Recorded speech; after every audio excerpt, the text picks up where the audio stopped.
Arakiny narahantsika teo iny dia resaka ny trophée mahery vetivety ny tenako amin'ity alina ity satria dia hiavaka ny fandarantsika amin'ity taona 2024 sy 2024 ity satria dia eny amin'ny kanisofinenako eny Ivato isika no efa amin'taona amin'ny zoma faharoan'ny volana marsa io zay anomboka amin'ny siviral taranja mpanatanjahantena nitsiboka nety be taranja tenisy ny basketball ny fimbatana fonjamby ireo no azo ny trophée mahery 2024 sy 2024 eto dia efa manasa tsika sady indrindra itsika fédération itsika ligue itsika section itsika piti fanatanjahantena rehetra ho tonga hiara ifety hiaraka ifaly amin'izany fanomezam-boninahitra ireo atleta malagasy ireo aminomboka amin'ny herinandro dia efa isy ny fivarotana ny tapakila ity amin'ny MATV amin'ny fandraisantsika anjara amin'izany fanomezana ny mari-pakasitrahana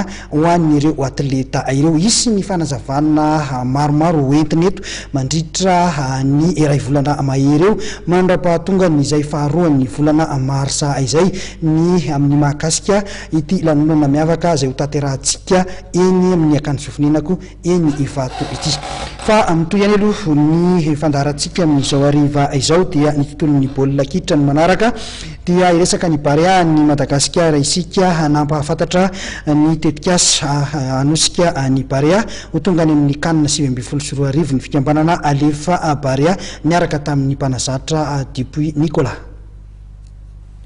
Samy maniry ny ahitany ekipa pirenena malagasy taranja baolina kitra iatrika ny dingana famaran'ny kanina 2024 sy 2024 avokoa ny mpakafy baolina kitra malagasy tsy akanavaka.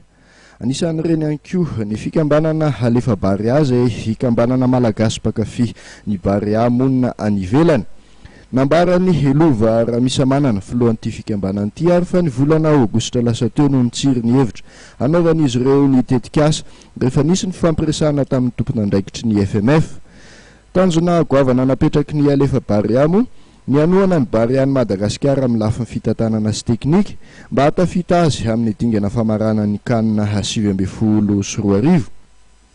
Ity fikambanana ity avokoa arak'izany no nikarakara ny favondronana sy ny fiofanana narahana lalao ara-pirahalaina nataon'ny Barea sy ny mbola ataony manomboka eto.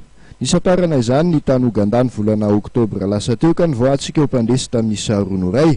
Teo ihany koa ny tany Paris France ny volana novambra zay nanaovan'ny Barea ady sahala Rainoray tamin'ny ekipa pireneny Komoro.